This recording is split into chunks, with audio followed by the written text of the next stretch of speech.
Corona காலத்துல மூக்குக்கு தானே மாஸ்க் போட்டோம். நெகட்டிவாக எதிர்மறையான எண்ணங்கள் உள்ளவங்களை பார்க்கும் பொழுது ஆட்களை பார்த்தாலே சந்தம் லைக் எபிடமிக்.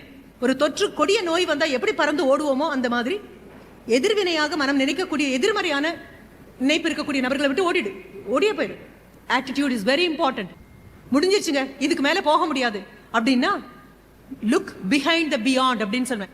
இதுக்கு மேல உலகம் கிடையாது அப்படின்னா அப்படியா நான் பாத்துறேன் அப்படின்னு எட்டி பாக்குற மாதிரி வச்சுக்கோ. எப்பொழுதுமே ஆக்டிவாக இருந்து மனசவை பாசிட்டிவாக இரு. தாய் தகப்பன் உனக்காக செலவழிக்கக்கூடிய அந்த பணத்துக்கு நீ கண்டிப்பா முதலீடு கொடுத்தே ஆகணும். அப்பா அம்மாவை இல்ல நாங்க அதை தாண்டி வந்துட்டோம் மேடம், இன்னும் அவங்க சொல்றதெல்லாம் கேட்க வேண்டிய அவசியம் இல்லைன்னா புரிஞ்சுக்கோங்க. இன்னும் உன்னுடைய இனிஷியல் முன்னாலதான் போடுறோம், குவாலிஃபிகேஷனை பின்னாலதான் போடுறோம். எத்தனை படிச்சாலும் குவாலிஃபிகேஷன் பின்னாலதான் இருக்கும், இன்னாருடைய குழந்தைங்கிறது முன்னாலதான் வரும். ரைட்? அதை யாராலையும் மாற்ற முடியாது. எக்ஸ்பேன்ஷன் ஆஃப் யுவர் இனிஷியல் அப்படின்னு பாஸ்போர்ட்ல கொடுப்பாங்க. அப்ப கூட அப்பா பேரை சொல்லி உன் பேர் ரொம்ப நீளமாச்சுன்னா பாதியா வெட்டிடுவாங்க. அதனால இனிஷியலாக உள்ள வருது அப்படிங்கிறது தாய் தகப்பன். உன்னை இன்வெஸ்ட்மெண்ட்டாக கொடுத்துருக்காங்க, மூலதனமாக கொடுத்துருக்காங்க. கொடுக்குற ஒவ்வொரு பைசாக்கும் அவங்க இன்ஜினியர் ஆகல, ஒன்னு இன்ஜினியர் ஆகணும்னு ஆசைப்படுறாங்க. அவங்க மேலே வரல, ஒன்னு மேலே கொண்டு வரணும்னு ஆசைப்படுறாங்க. ஒரு இன்ஜினியரிங் காலேஜில் one of the hundreds of colleges in Tamil Nadu, அந்த ஒரு இன்ஜினியரிங் காலேஜில் முதலாம் ஆண்டு இத்தனை குழந்தைங்க உட்காந்துருக்காங்க அப்படின்னா உலகத்தினுடைய பல நாடுகளுக்கு கல்வி சார்ந்து போகக்கூடிய வாய்ப்பு எனக்கு கிடைச்சிருக்கு, குழந்தைங்களை பார்க்கக்கூடிய வாய்ப்பு கிடைச்சிருக்கு. இவ்வளவு பெரிய ஜனத்தொகை அங்க நான் பார்த்ததில்லை. வேற என்ன வார்த்தை போடுறதுன்னு எனக்கு தெரியல. The student population is so heavy, so thick, densely populated colleges ஆக உட்கார்ந்துருக்கோம். நம்ம கேட்கலாம், கிண்டலா கூட சில பேர் கேட்பாங்க, எதுக்குங்க இவ்வளவு இன்ஜினியரிங் காலேஜ் அப்படின்னு கேட்கறவங்க காலேஜ் பக்கம் போகாத நபரா இருப்பாங்க. எதுக்குங்க படிக்கணும் அப்படின்னு கேட்கறவங்க கண்டிப்பாக மழைக்காக இல்லை, எதற்காகவுமே பள்ளிக்கூடம் பக்கம் ஒதுங்காம இருப்பாங்க. நேத்து பெஞ்ச மழையில இன்னைக்கு முளைக்கிற காளா நல்ல ஒரு கல்லூரி, உனக்காக ஒரு காலேஜ் கொண்டு வந்திருக்காங்க, இத்தனை பேர் வரதுக்காக இது காத்துட்டு இருக்கு அப்படின்னு சொன்னா யூ ஆர் அக்கௌண்டபிள். அப்ப அது ABCD ஆஃப் எஜுகேஷன்ல A stands for 3 குணங்களை நான் உள்ள கொண்டு வந்துட்டேன். One is your attitude. மாற்று, உன்னுடைய கவனச்சிதறல்ல இருந்து வெளியில வா, ஃபோக்கஸ் பண்ணு. கம்ப்ளீட்டா எந்த பக்கம் திரும்பினாலும் சூரியன், வெளியில போய் நின்னா சூரியன் இருக்கு. ஒரு பேப்பரை காமிச்சிங்கன்னா உடனே அதுல நெருப்பு பிடிக்காது. ஆனா அடுத்த நிமிஷம் நாம அங்க கொண்டு போய் ஒரு பூத கண்ணாடி வைக்கிறேன் வை, ஒரு லென்ஸை வைக்கிறேன் வை, அத்தனை எல்லா இடத்துலயும் செதறி இருக்கக்கூடிய சூரிய கதிர்கள் அதை தானா உள்வாங்கி ஒரு இடத்துக்கு கொண்டு வரும். கொண்டு வந்து அடுத்த நிமிஷம் அந்த பேப்பர் புகைய ஆரம்பிக்கும், கீழே வச்சிருக்கக்கூடிய பேப்பர். அதே மாதிரி தான் நெருப்பு பத்திக்க ஆரம்பிக்கும். உனக்குள்ள இருக்கக்கூடிய சாதிக்கணுங்கிற நெருப்பு கண்டிப்பாக அது பற்றி எரியணும் அப்படின்னு சொன்னா your attitude is very important. How alert you are to geopolitics is something very important. What is happening to you is very important.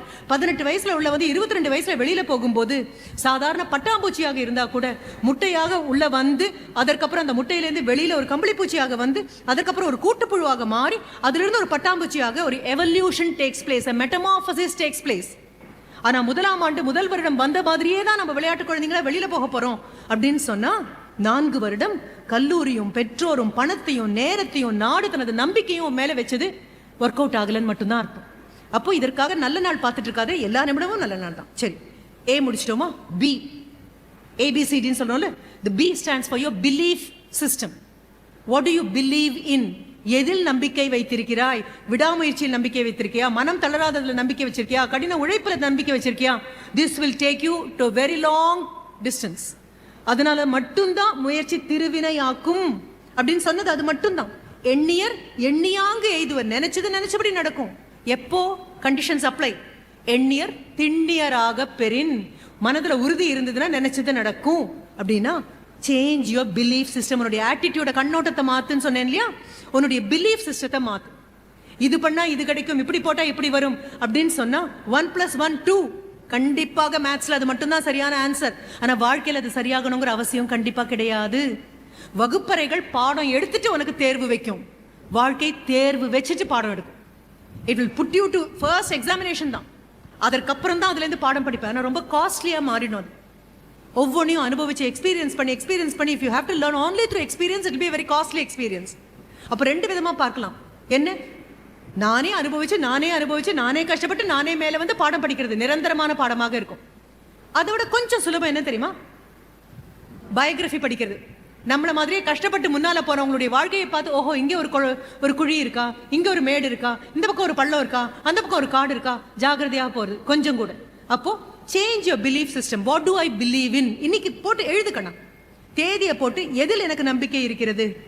எதனால் நம்பிக்கை இருக்கிறது? Your belief system is very important. வெறும் நம்பிக்கை பத்தாது, அந்த பிலீஃபோட உனக்கு ஒரு பாண்டிங் வேணும். பக்கத்துல வந்து 2 நிமிஷம் பேசினாங்கன்னா உன்னுடைய நம்பிக்கைகள் மாறி போகும்னா அது நம்பிக்கையே கிடையாது, அது சும்மா ஒரு ஆசை, அவ்வளவே தான். உன்னுடைய பிலீஃப் ஸ்ட்ராங்காக இருக்கும். என்னுடைய கடின உழைப்பு, உலகம் எப்படி இருக்குன்னு என்னுடைய அவதானிப்பு, என்னுடைய தளராத முயற்சி, இவை எல்லாம் சேர்த்து என்னை வெற்றியை நோக்கி இட்டு செல்லும் அப்படிங்கிற நம்பிக்கை பத்தாது. அந்த நம்பிக்கையோடு you have to be bonded.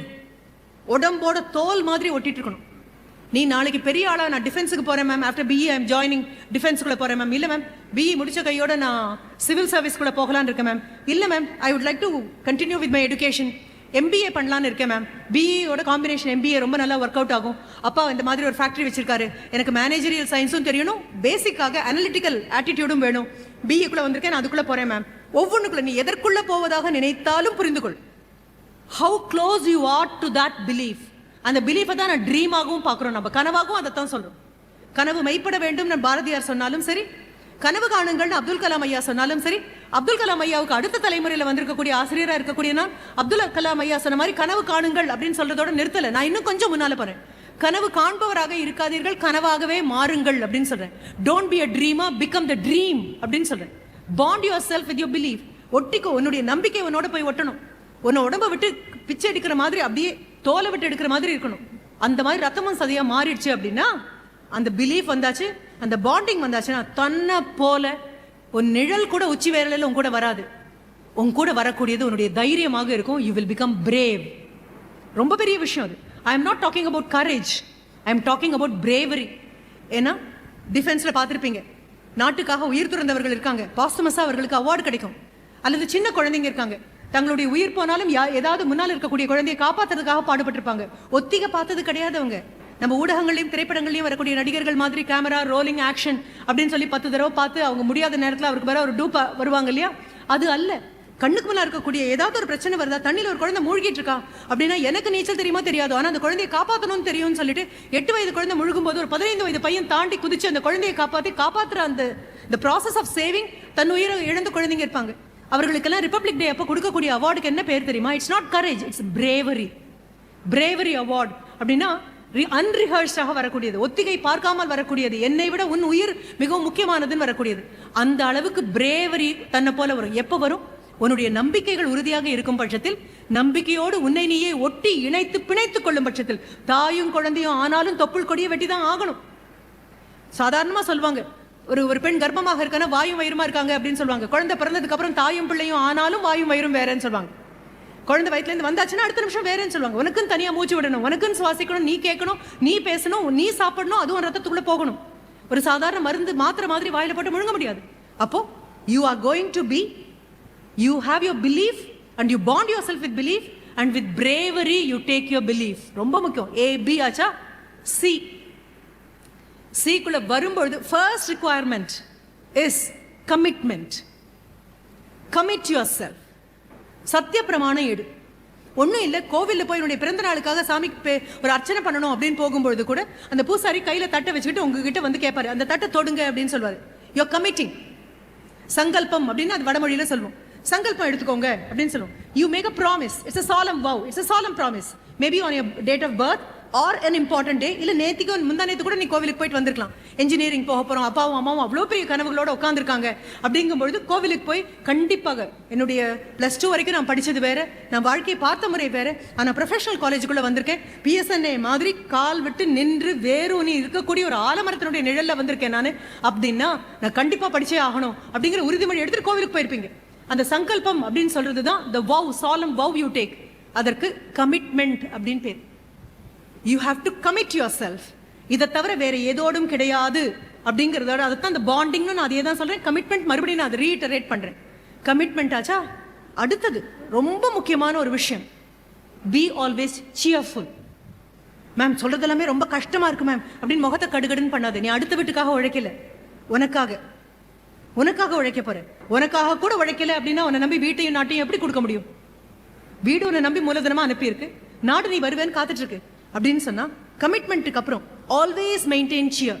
Ma'am சியர்ஃபுல்லா இருக்கிறதுனா என்ன அப்படின்னு ஒரு கேள்வி வருமே. ஆனால் ஒரு டோர் டு டோர் சேல்ஸ்மேன் யோசிச்சுப்பாரு. வீட்டு வாசலுக்கு பொருள் விற்கிறதுக்கு வரவங்க நிறைய பேர் இருப்பாங்க. அந்த டோர் டு டோர் சேல்ஸ்மேன்ல 100 கதவை தட்டியாச்சு, 100 பேரும் கதவை திறந்தாச்சு, 100 பேரும் திறக்கலப்பா, 50 பேர் கதவே திறக்கல, காலிங் பெல் அடிச்சாலும் திறக்கவே இல்லை.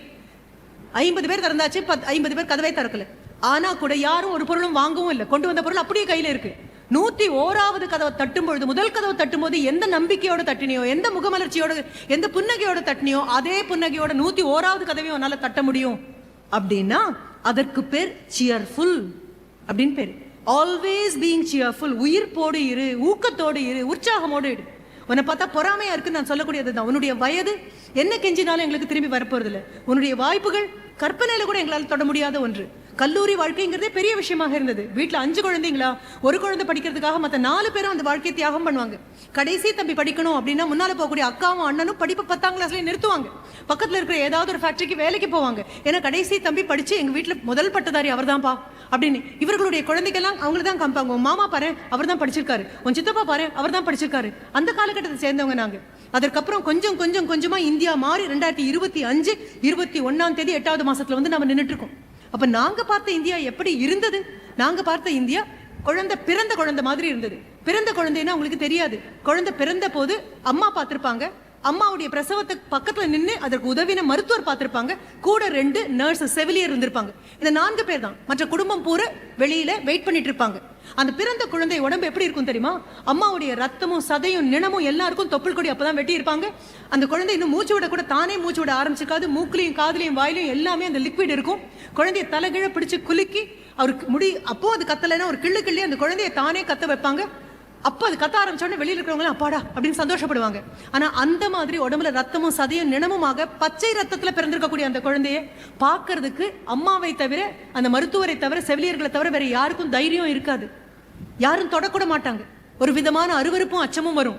அந்த மாதிரி 1947 ஆகஸ்ட் 15 பிறந்த இந்தியா பிறந்த ஒரு 10-12 வருஷத்துக்கு அப்புறம் வந்த தலைமுறை நாங்க. அப்படி பார்த்திருக்கோம். கையில பெரிய பாத்திரத்தை எடுத்துட்டு இதே அமெரிக்கா முன்னால எங்களுக்கு உணவு வேணும் அப்படின்னு கேட்க போன போது, இவ்வளவு ஜனத்தொகை வச்சிருக்கீங்க, உணவுக்கு உங்களால் தயார் பண்ண முடியாதா அப்படின்னா இதே அமெரிக்கா திருப்பி அனுப்புன போது உள்ள வந்த அடுத்த நிமிஷம் நம்ம தொடங்கினது blue revolution, green revolution, white revolution. பசுமை புரட்சி தொடங்கினோம், நீல புரட்சி தொடங்கினோம், வெண்மை புரட்சி தொடங்கினோம். இன்றளவும் பால் பக்கத்து நாடுகளுக்கு ஏற்றுமதி செஞ்சுட்டு இருக்கோம். உணவு தானியங்கள் ஏற்றுமதி செஞ்சுட்டு இருக்கோம். நீலம் அப்படின்னு சொல்றது கடல் வாழ் உணவுப் பொருளாக இருக்கக்கூடிய உயிரினங்களை எதோ நாள் சாப்பிட முடியுமோ அது இன்னும் பல்கி பெருக்கிறது. இன்னும் we are exporting it. அப்போ 1947 ஆகஸ்ட் 15 இருந்த இந்தியா வேறு, இந்த ஒரு 4 நாள் முன்னால் 5 நாள் முன்னால நீ கொண்டாடின இந்தியா வேறு. நீ எப்படி இந்தியாவை பார்க்கற தெரியுமா? இந்த குழந்தைய நல்லா குளிக்க வச்சு தொடச்சு அதுக்கு ஒரு நல்ல ஒரு வெள்ளை துணியை சுத்தி கொண்டு வந்து வெளியில இருக்கிறவங்க கிட்ட மகனோ மகளோ பிறந்திருக்காங்க அப்படின்னு காட்டும் போது ஓடி வாங்குறதுக்கும் உச்சி மோந்து முத்தமிடுறதுக்கும் எல்லாருக்கும் பிடிக்கும். அப்படித்தான் 2025 இந்தியாவை கொண்டு வந்து ஒரு தலைமுறை உங்ககிட்ட கொடுத்துருக்கு. ஆனா அந்த கொடுத்த தலைமுறையை நீங்க எவ்வளவு சுலபமா சொல்லிடுறீங்க தெரியுமா? பாப்பா பூமர்ஸ் அப்படின்னு சொல்லிடுறீங்க. அந்த பூமர்னா என்னன்னு இப்ப இன்னைக்கு தேடிப்பார், தைரியம் இருந்தா தேடிப்பார். 1945 2ஆம் உலக போர் முடிஞ்ச உடனே மனித வளம் முற்றிலுமாக குறைந்து போய்விட்டது. மனிதர்கள் இல்லாமல் போய்விடக்கூடிய நிலைமைக்கு பூமி வரும்பொழுது அடுத்த தலைமுறை 1945க்கு அப்புறம் வரக்கூடிய தலைமை they are called baby boomers. Boomer அப்படின்னா பூம் அப்படின்னா வெடித்து கிளம்புவது. பேபி பூமர்ஸ் மக்கள் தொகையை அதிகமாக பெருக்கி மீண்டும் உலகத்தில் மனித வளத்தை அதிகப்படுத்துவதற்காக வந்த தலைமுறை. 2000 25 வரைக்கும் கண்டுபிடிப்புகள் வெகு குறைவு. சந்திரயான்ல இருந்து ஆரம்பிச்சு வரப்போற ககன்யான்ல இருந்து அத்தனையும் இந்த நீங்க சொல்லக்கூடிய இந்த பூமர்ஸ்னுடையதுதான். இஸ்ரோ போனாலும் சரி, கல்பாக்கம் போனாலும் சரி, எங்க நீ போனாலும் பார்க்கக்கூடியது பெரும்பாலும் பூமர்ஸா தான் இருக்காங்க. அவங்க தான் கண்டுபிடிச்சிருக்காங்க. ரைட்? அப்போ being cheerful is very very important, being committed is very important, and the third part of C is change and challenge. ரெண்டையும் ஒண்ணா போடுறேன். மாறு, சவாலை எதிர்கொள். Change and challenge. இன்னும் நான் அந்த புத்தகத்துக்கு வரல. இது அத்தனையும் கொடுத்து தகுதியானா மட்டும்தான் அந்த புக்கு கிட்ட நீ வர முடியும். இல்லைன்னா அந்த புக்கு உனக்கு புரியாது. எத்தனை எளிமையாக தமிழ் அதை மொழிபெயர்த்திருக்காங்க, அப்போ நமக்கு புரியாது. ஏன்னா அதனுடைய கோட்பாடு என்னன்னு புரிஞ்சா மட்டும்தானே அதுக்கிட்ட நம்மளால போக முடியும். சரி, ABC முடிச்சிட்டோம். Coming to D, discipline. இது இல்லை அப்படின்னு சொன்னா, இந்த அஸ்திவாரம் போடலை அப்படின்னா இந்த கட்டடம் நிற்காது. நீ என்ஜினியரிங் முடிச்சாலும், என்ஜினியர் ஆனாலும், டாக்டர் ஆனாலும், யாராக எந்த கல்லூரியில் எங்கே ஆனாலும் அஸ்திவாரமாக அடிப்படையாக ஃபவுண்டேஷன் ஸ்டோன் இஸ் டிசிப்ளின். உனக்குன்னு ஒரு டிசிப்ளின் இல்லை அப்படின்னு சொன்னா மேல கட்டிடம் எழுப்ப முடியாது அம்மா. அதுக்கப்புறம் போய் மறுபடியும் சேர்த்துக்கலாம், 4 பில்லர் போட்டு நாங்கள் எழுப்பிக்கிறோம் மேடம், கண்டிப்பா நிற்காது. Discipline is of prime importance. நீ படிக்கணும்னு நினைக்கக்கூடிய புத்தகம் அப்படின்னா ராபின் சர்மாவுடைய நிறைய புத்தகங்கள் உங்க லைப்ரரியில் இருக்கலாம். இல்லாட்டாலும் போய் தேடி பாரு, இல்லைன்னா நீ வாங்கு. அதுல த 5 AM கிளப் அப்படின்னு ஒன்று இருக்கு. காலையில் 5 மணிக்கு எழுதுறவங்களுடைய ஒரு கிளப் ஒன்று, த 5 AM கிளப். அவருடைய அற்புதமான புத்தகங்கள் the monk who sold his Ferrari. Ferrari உனக்கு கார் தெரியும். The monk MONK, monk who sold his ஃபெராரியிலேருந்து ஆரம்பிச்சு who will cry when you die, ரொம்ப அழகான புத்தகம். அது போக இன்னும் அழகான இன்னொரு புத்தகம் இருக்கு, the wealth money cannot buy, பணத்தால் வாங்க முடியாத சொத்து அப்படின்னு ஒன்று இருக்கு. அந்த பணத்தால் வாங்க முடியாத சொத்து அப்படிங்கிறதுல டிசிப்ளின் வந்து சேருது. அந்த டிசிப்ளின்ல நான் சொன்னேன் இல்லையா, நம்ம காலதாமதமா தொடங்கியிருக்கோம். நீங்களாம் வந்து சேர லேட் ஆகும். வரும்போது ஏதோ சின்ன ஒரு விபத்து, குழந்தைங்களும் அங்கங்கே தேங்கி நின்றுட்டீங்க. எல்லா குழந்தைங்களும் வரணும் அப்படிங்கிறதுக்காக காத்துட்டு நின்னோம். அப்போ கூட நான் ப்ரொஃபசர் கிட்ட அதுதான் சொன்னேன், சார் என்னை பொறுத்த வரைக்கும் before time is punctual, on time is late. ஏன்னா பேங்க் 10 மணிக்கு பேங்க் அப்படின்னா 10 மணிக்கு மேனேஜர் வந்து பேங்க் திறக்கக்கூடாது, அவர் பங்க்சுவல் இல்லை, அவர் லேட்டுன்னு அர்த்தம். 10 மணிக்கு செக் கொடுத்தா டிரான்சாக்ஷன் தொடங்கி இருக்கணும். So banking should start at 10 o'clock. 9 மணிக்கு கல்லூரி அப்படின்னா 8:30 வந்திருக்கணும். வீட்டை விட்டு மனதை கல்லூரிக்கு கொண்டு வரணும். வகுப்புக்கு தயாராக உன்னை நீ மாற்றணும்.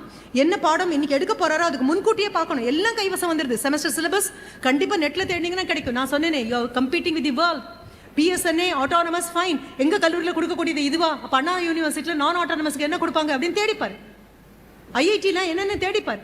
ஒவ்வொன்றையும் தேடு. யார் என்னை விட மேலே போயிருக்காங்க, யார் எனக்கு பின்னால் இருக்காங்க, சிலபஸை ஏன் மாற்றினாங்க, மாற்றின சிலபஸில் எதெல்லாம் விட்டாங்க, எதெல்லாம் புதுசாக சேர்த்தாங்க, 4 வருஷத்துக்கு அப்புறம் விலபி அவுடேட்டட் ஆர் அப்டேட்டட், அத்தனையும் பார்க்கறதுக்கு தான் கையில் மொபைல் கையில் வச்சுக்கிட்டு நீ பார்க்கறதுக்கு பக்கத்தில் அப்பாவும் அம்மா வந்தோன்னா அவசர அவசரமாக ஆஃப் பண்ணுறதுக்கோ, இல்லை ஒரு வாய் சிரிச்சிட்டு இல்லை நான் அப்புறம் கூப்பிட்றேன் அப்படின்னு சொல்கிறதுக்கோ, இல்லை சிஸ்டம் அப்படியே க்ளோஸ் பண்ணுறதுக்கோ அல்ல. யார் வந்து நின்னாலும் என்ன பார்த்தாலும் நீ என்ன தேடுறேங்கிறது தான் நீ யாருன்னு உனக்கு ஒரு அடையாளம் காட்டும், மற்றவங்களுக்கு ஒரு அடையாளம் காட்டும். குப்பையை தான் தேடிட்டு இருக்க போறோம் அப்படின்னா நம்ம எந்த கல்லூரிக்கு போனாலும் பிரயோஜனம் கிடையாது. அப்போ D comes for discipline. அந்த 5 AM கிளப் பாருங்க, 5 மணிக்கு எழுந்துச்சுன்னா எவ்வளவு நேரம் கைவசம் கிடைக்குதுன்னு பாரு, எவ்வளவு சுலபமாக உன்னால நிதானமாக எல்லாவற்றையும் செய்ய முடியுதுன்னு பாரு, அவசரப்படாம இருக்க முடியுதுன்னு பாரு. நீ கல்லூரிக்கு வரணும் அப்படின்னு சொன்னா, இல்லை மேம் மதுரையிலேருந்து கிளம்பி வந்துட்டு இருக்கேன் மேம், இல்லை மேம் இங்கிருந்து நான் இந்த கொஞ்சம் கூட பின்னால போனேன் மேம், தாராபுரத்துலேருந்து கிளம்பி வந்துட்டு இருக்கேன் மேம் காலேஜ் பஸ்ஸுக்குன்னு. அம்மாவோ அப்பாவோ அந்த நேரத்துக்கு உன்னை கிளப்பி அனுப்பணும்ல, நீ தானே போற, அவங்க எதுக்காக எழுந்திருக்கணும்? அப்போ 5 மணிக்கு எழுந்திருக்கணும் அப்படின்னா அம்மாவோ அப்பாவோ எழுப்பி அல்லது அலாம் டைம் எழுப்புற குழந்தைங்க இது வரைக்கும் 5 மணிக்கு எழுந்திரிச்சதே கிடையாது. எத்தனை வயசானாலும் 5 மணிக்கு எழுந்திருக்க முடியாது. 4:30 உனக்கு முழிப்பு வந்துருச்சு அப்படின்னு சொன்னா, நேற்று படுக்கும்போது 5 மணிக்கு எழுந்திருக்கேன்னு சொன்ன நீயும் இன்னைக்கு காலையில 4:30 மணிக்கு எழுந்திருக்கிற நீயும் ஒரே ஆளா இருக்கணும். இல்லை அப்படின்னா திரும்பி படுத்துட்டு அலாரம் ஓங்கி தட்டிட்டு அம்மா கிட்ட இல்லைம்மா நாளையிலேருந்து தொடங்குறேன் அப்படின்னு சொன்னா, your subconscious is the boss அப்படின்னு அர்த்தம், நாட் யுவர் கான்ஷியஸ். இங்க உட்காந்துருக்கும் போது கான்ஷியஸ் லெவல், சப்கான்ஷியஸ் அப்படிங்கிறது ஆட்டோ பைலட். அது எப்பவுமே ஹேபிட்ஸை தான் முதல்ல கொண்டு வரும், பழக்கத்துக்கு ஒன்று அடிமையாக்கணும். அந்த பழக்கத்தை விட்டு உன்னால வெளியில வர முடியாது. அப்போ always be conscious, stay in the பிரசன்ட்னு சொல்லுவாங்க இல்லையா, நிகழ்காலத்தில் நில் அப்படின்னு என்ன அர்த்தம்? இந்த நேரம் அவங்க பேசிட்டு இருக்காங்களா, கவனிக்க முயற்சி பண்ணு. கவனின்னு கூட நான் சொல்லல, கவனிக்க முயற்சி பண்ணு. கவனம் அந்த பக்கமா இந்த பக்கம் செதறும் போது ஒன்னு நீ தான் கூட்டிட்டு வரணும். உன்னை யாரும் இழுத்துட்டு உங்ககிட்ட கொண்டு வந்து நிறுத்த முடியாது. அந்த சக்தி கூட இல்ல, நீ சொல்றதுக்கு நீயே கீழ்ப்படியல அப்படின்னா நாளைக்கு ஒரு கம்பெனிக்கு போய் நீ சொல்ற வார்த்தை யாருமே பொருட்படுத்த மாட்டாங்க. அப்போ D is for discipline, கண்டிப்பா வேணும். அதுக்கு அடுத்தது D is for divergence. ஒரே மாதிரி எல்லாரும் சிந்திக்கணும். அப்படிதான் நம்ம படிச்சுட்டு வந்திருக்கோம். ஸ்கூல் வரைக்கும் படிப்பு நமக்கு அப்படிதான் இருந்திருக்கு. கன்வர்ஜென்ட் திங்கிங், எல்லாமே சயின்ஸ் ஸ்டூடெண்ட்ஸ் தானே, உங்களுக்கு தெரியும் கன்வர்ஜென்ட் அப்படின்னா என்னன்னு தெரியும், டைவர்ஜென்ட் அப்படின்னா தெரியும். ஒரே புள்ளியை நோக்கி அத்தனையும் செல்லும் பொழுது அது கன்வர்ஜென்ட் திங்கிங். 1 வேர்ட் ஆன்சரா இதுதான் பதில் இல்லையா, 2 சென்டென்சஸ்ல எழுதணுமா, ஷார்ட் ஆன்சரா இதுதான் பதில், லாங் ஆன்சரா இதுதான் பதில், அதை விட்டு கொஞ்சம் மாத்தி எழுதுனா மதிப்பெண் போயிடும் இல்லையா. பஜார் கைடு கையில இருக்கா, கைடு இருக்கா, கைட்ல என்ன கொடுத்துருக்காங்களோ அதுவே எழுதுனா அது கீயாக இருக்கும், உடனே அதுல மதிப்பெண் வந்துடும். 100க்கு 100 வரதுக்கு பல காரணங்கள், இது மிக முக்கியமான காரணம். என்ன எழுதணும் அதனால தான் கேட்டேன். பிசிக்ஸ் உனக்கு தெரியுமா, 100 வாங்கிட்டேன், பிசிக்ஸ் தெரியுமா நான் கேட்ட கேள்விக்கு இதுதான் அர்த்தம். Be a divergent thinker. Convergence ஒரு மைய புள்ளியை நோக்கி போவது, டைவர்ஜென்ஸ் ஒரு புள்ளியிலிருந்து விலகி செல்வது. எப்படி இந்த ப்ராப்ளம் சால்வ் பண்ண முடியும்? இது உங்களுக்கு கண்டிப்பா உங்களுடைய டிபார்ட்மெண்ட் ஆஃப் இங்கிலீஷும் இல்லை உங்களுடைய placement ஆஃபீஸரோ when they prepare you for the companies, வரக்கூடிய கம்பெனிஸ்க்கு உங்களை ப்ரிப்பேர் பண்ணும்பொழுது அவங்க என்ன சொல்லுவாங்க தெரியுமா, ஒரு குரூப் டிஸ்கஷனுக்கு உங்களை ட்ரெயின் பண்ணுவாங்க, பேனல் டிஸ்கஷனுக்கு ட்ரெயின் பண்ணுவாங்க. ஆனால் நீ கேட்கணும், எதுக்காக குரூப் டிஸ்கஷன், என் ஒருத்தருக்கு தானே வேலை, அதுக்கு எதுக்கு 10 பேர் நடுவில் நான் உட்காந்து பேசணும் அப்படின்னு கேட்கும்போது வரக்கூடிய பதில் அதுதான். குரூப் டிஸ்கஷன் எதற்காக அப்படின்னா, ஒரு பிரச்சனையை கொடுத்து இந்த பிரச்சனையை எத்தனை விதமாய் தீர்க்கலாம் அப்படிங்கிறதுக்கு. அப்போ இன்னொருத்தர் பேசும்போது நான் அமைதியாக கேட்க வேண்டிய பொறுப்பு எனக்கு இருக்கு, அவங்க பேசி முடிக்கிற வரைக்கும் காத்துட்டு இருக்க வேண்டிய கடமை எனக்கு இருக்கு. அவங்க பேசி காத்துருந்ததுக்கு அப்புறம் நான் என்னுடைய பங்குக்கு நான் பேசணும். அப்போ இந்த பொறுத்துட்டு இருக்கிறது, காத்துட்டு இருக்கிறது, என் பதில நான் தயார் பண்றது, சரியாக ஒவ்வொருத்தருக்கும் கிடைக்க வேண்டிய சான்ஸ் கிடைச்சிட்டே இருக்கணும். I should work independently and I should work in a team. I should work in a group. டீம்ல 2 பேர் இருக்கலாம், குரூப்ல 10 பேர் இருக்கலாம். அப்போ எல்லோரோடும் சேர்ந்து என்னால் ஒர்க் பண்ண முடியணும். ப்ராஜெக்ட்டுக்கு 2 பேர்னு கொடுத்தா 2 பேரும் சேர்ந்து ஒர்க் பண்ண முடியணும். 2 மாடு அந்த வண்டியில் கட்டியிருக்கு அப்படின்னு சொன்னா, மாட்டு வண்டியே இல்லை மேடம் அப்படின்னு நீ சொன்னா கூட, 2 மாடு கட்டியிருக்குன்னா முன்னுக்கு பின்னா ஓடிச்சுன்னா வண்டி அந்த இடத்த விட்டு நகராது.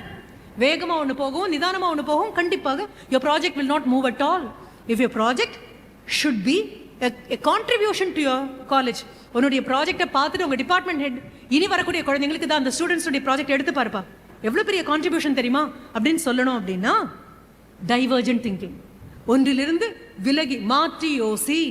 இந்த பிரச்சனைக்கு இப்படியும் தீர்வு காண முடியுமா, இப்படியும் தீர்வு காண முடியுமா, ரொம்ப முக்கியமான விஷயம். எனக்கு ஒரு சின்ன இன்சிடென்ட் அதில் ஞாபகம் வருது. ஆட்டோமொபைல் இன்ஜினியரிங் பண்ணிட்டு இங்கிருந்து கிளம்பி ஜப்பான் போன சில குழந்தைங்க. அப்போ அவங்க போய் ஒரு Japanese are known for their small cars.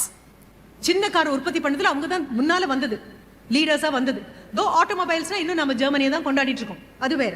இப்போ அங்க போன போது ஒரு கார், அதுல ஏதோ ஒரு மேல் ஃபங்க்ஷனிங் இருக்கு அப்படின்னு வாங்கினவங்க கிட்ட எல்லாம் திருப்பி வாங்கியாச்சு அந்த கம்பெனி. அந்த கதவை சாத்தும் பொழுது வந்த சத்தமோ ஏதோ there was some kind of malfunctioning, பர்ஃபெக்டா இல்ல. திருப்பி கொடுத்து அந்த சிஇஓ அதை வச்சுட்டு உட்காந்துருக்காரு. he has complete plan. அந்த காரனுடைய ப்ளூ பிரிண்ட் அப்படியே கையில் வச்சுட்டு இருக்காரு. நம்ம ஊர்ல இருந்து போன குழந்தைங்க கிட்ட அவர் சொல்றாரு, வாங்க வாங்க வாங்க, ஒரு ப்ராப்ளம் வந்திருக்கு, ஒரு பிரச்சனை வந்திருக்கு, வாங்க அப்படின்னு ரொம்ப சியர்ஃபுல்லா சந்தோஷமா சொல்றாரு. நம்ம குழந்தைங்களுக்கு எல்லாம் ரொம்ப பெரிய ஆச்சரியம். பிரச்சனை வந்தா நம்ம அடுத்தவங்களுக்கு தானே தள்ளி விடுவோம். பிரச்சனைன்னு வந்துருச்சுன்னா அவங்க தான் அதை பண்ணிருக்கணும், அவங்க பண்ணல. இல்லைங்க, அவங்க பண்ணிருக்கணும், அவங்க பண்ணல. பிரச்சனைன்னு வந்தா சந்தோஷமா சிரிச்சிட்டு வாங்க வாங்க அப்படின்னு கூப்பிடுறாரு. அப்படின்னு பக்கத்துல போன போது அவர் அவங்களுடைய குழப்பத்தை பார்த்து அவர் சொன்ன பதில் என்ன தெரியுமா? புதிதாக பிரச்சனை வரல அப்படின்னா பாடத்திட்டத்தை எதற்காக மாற்றணும்? என் வாழ்க்கையில நான் காலேஜ் படிச்ச போது அந்த பிரச்சனை தான் இப்பவும் இருக்கு அப்படின்னா உங்களுக்கு எதுக்குப்பா சிலபஸை மாற்றணும்? ஏன் மொபைல் மறுபடியும் அப்டேட் ஆகிட்டே உட்காந்துட்டு இருக்கு? காரணம் என்னன்னா, ஒரு கொரோனா வர வரைக்கும் அந்த மருத்துவம் நமக்கு போதும், அந்த டாக்டர்ஸ் அது போதும், நமக்கு அந்த ட்ரீட்மெண்ட் அதுக்கு போதும்னு நினைச்சோம். கொரோனா வந்தபோது உலகளாவ வந்துருச்சு, ஒரு ஊர்ல இருந்து இன்னொரு ஊருக்கும் தப்பிச்சு போக முடியாது. அப்படி உலகளாவ வந்துருச்சு அப்படின்ன போது you have to think of a new way of solving the problem. உங்களுக்கு புராண இதிகாசங்களுக்கு போனா கூட தெரியும், மகாபாரதத்துல குருக்ஷேத்திர யுத்தம் வந்தாச்சு, குருக்ஷேத்திர வார் அப்படின்ன போது பஞ்சபாண்டவர்கள் கையில் இருக்கக்கூடிய எல்லா ஆயுதங்களும் அவங்கள மிஞ்சி யாருமே போர்ல வெல்ல முடியாது. ஆனாலும் அர்ஜுனா கோஸ் அகேன் இன் சர்ச் ஆஃப் புதிய ஆயுதங்களுக்காக போறாரு. அதான் திவ்யாஸ்திரம் அப்படிமா, டிவைன் வெப்பன்ஸுக்காக. ஏன்னா எப்ப நான் படிச்சேனோ அதுல இருந்து இத்தனை வருடம் கழித்து இந்த யுத்தம் வரப்போகுது அப்படின்னா I have to update my self. இல்ல இந்தியா 1947 71ல நம்ம போரிட்டு பங்களாதேஷ் உருவாக்கும் போது அப்போ பயன்படுத்தின எந்த படைக்கலமும் ஆபரேஷன் சிந்தூருக்கு உதவி இருக்காது. You have to update your self. அப்போ divergent thinking is very important. So first thing your discipline, second one is your divergent thinking, மூன்றாவது அந்த கமிட்மெண்ட் ஒன்று சொன்னேன்ல, அதை விட இன்னும் அழுத்தமான வார்த்தை டெடிகேஷன்.